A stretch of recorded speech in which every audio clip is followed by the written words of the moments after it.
I wish you could see this lamp fully because it's so cute. So I guess I should explain where I've been. I have been moving. I've been, you know, trying to buy a house and then moving, and then now there's a pandemic.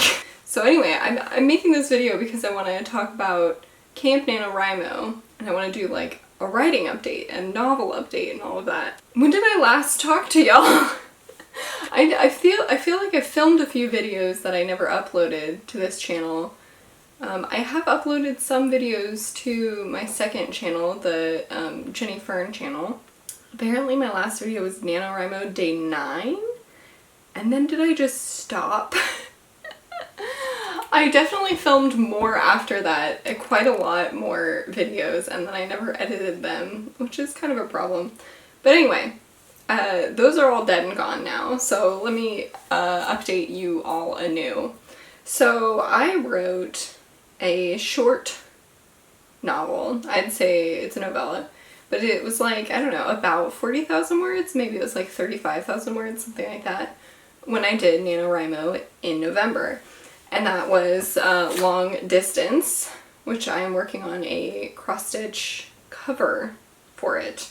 My whole writing journey, let's go on to my whole writing journey. So it started with, I wanted to write this novel, and I just started writing it, and then I started making videos about that because I was like, whoa, I'm doing a thing. I think my cat is trying to get into this room.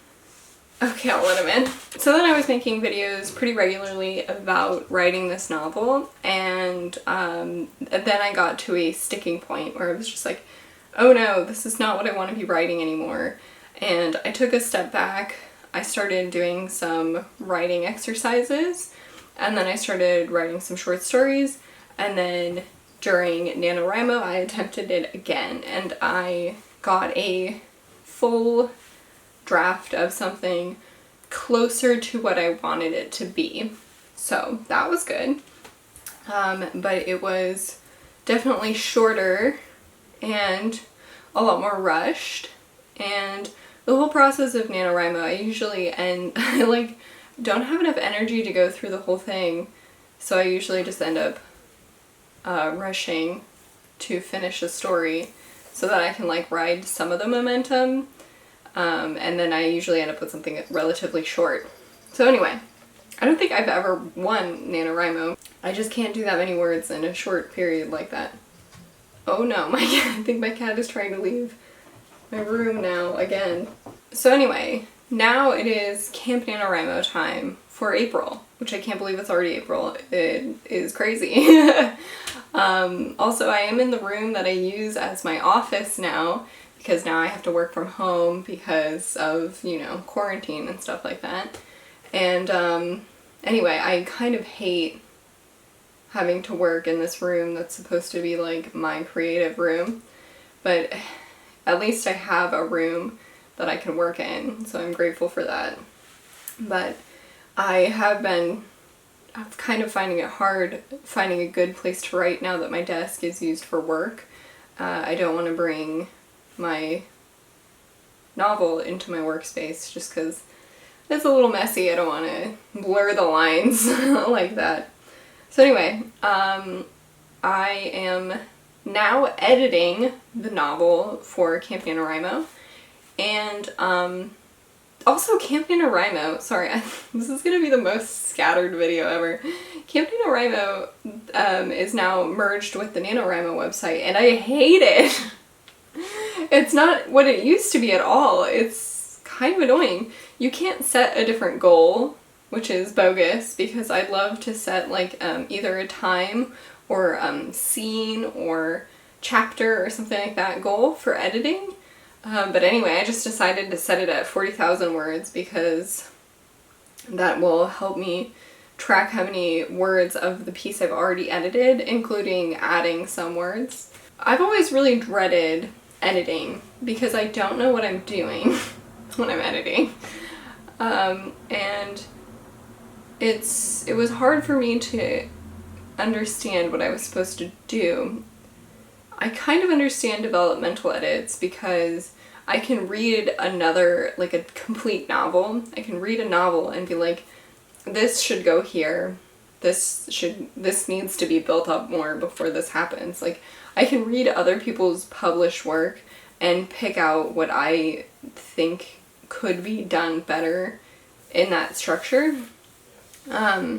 It's definitely harder doing it with your own work because, at least for me, so much of it is bad that I feel like I need to make it better to get it to the point where I can analyze it in that way, which is bonkers.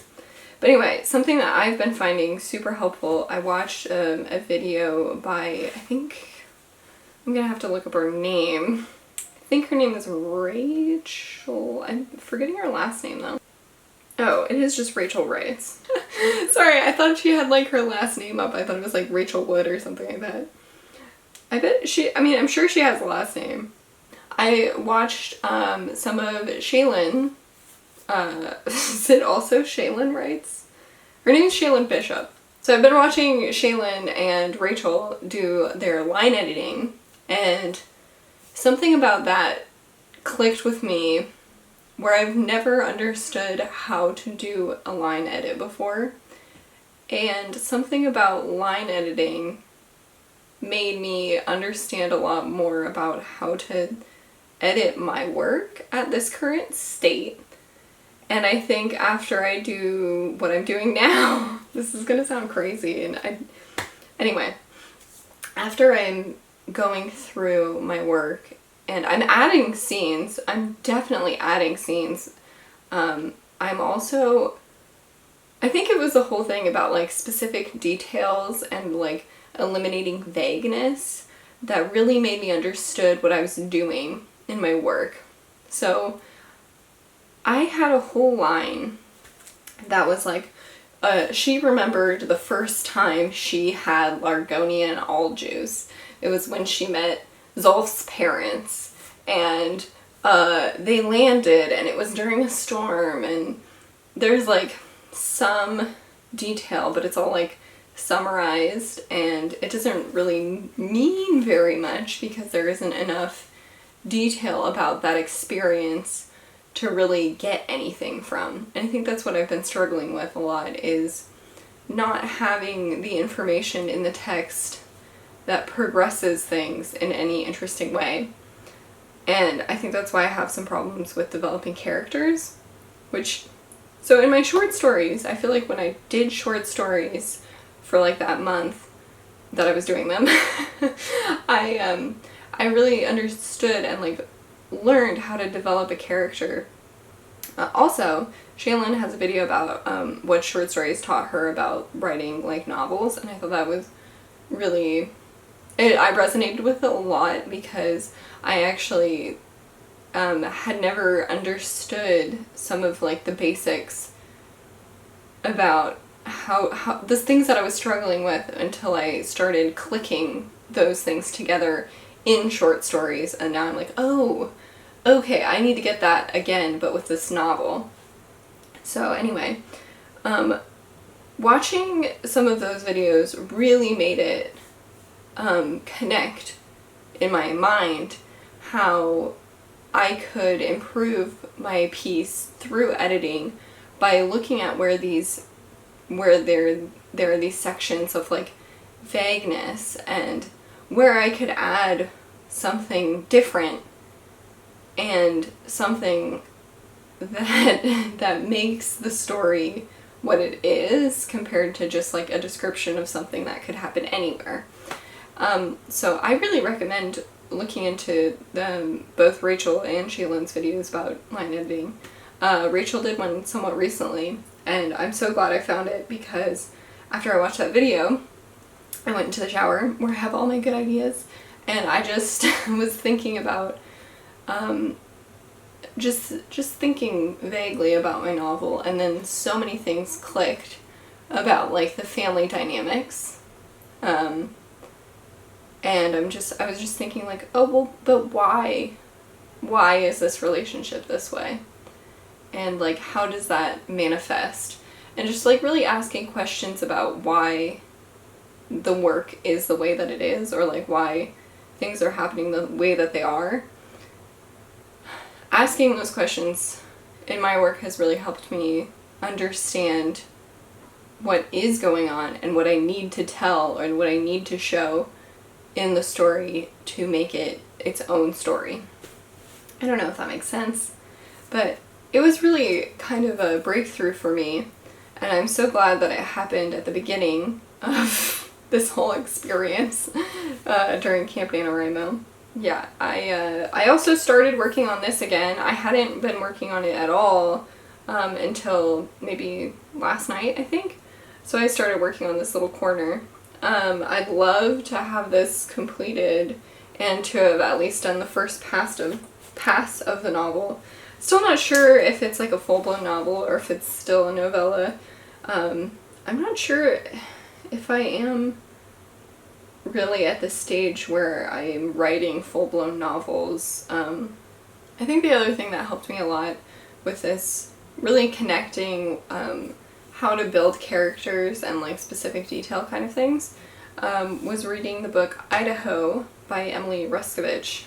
I read that recently and I was just like, wow, this is beautiful. And there were so many very peculiar specific details that just made the characters so complete.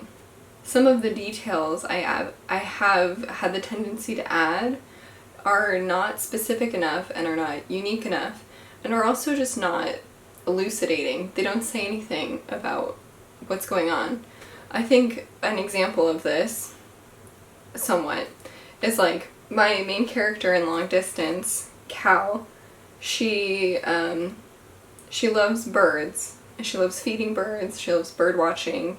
She generally likes nature as well, and it's because it reminds her of home. And she had this woodpecker that used to live in the tree that she could see outside her bedroom window. And there's another detail where she loves these really really terrible cliche sci-fi novels. They're like her favorite thing to read. And I knew that these were elements of her, but it wasn't until I was like actually really thinking about it that I knew how they should be displayed and why they were important. Because sometimes you just have these details and they're just kind of floating around, and I mean, maybe if somebody else read it, they would make the connection that I had to make later, but I genuinely had to make the connection later because I was like, I don't know why I'm putting these instances in here. They're just like things that I decided, and it wasn't until later that I was like, oh, this is because this, and like I connected the dots on like this character that I helped to build, but I didn't understand at all. If that makes sense to you. I think that's the entire update I have now.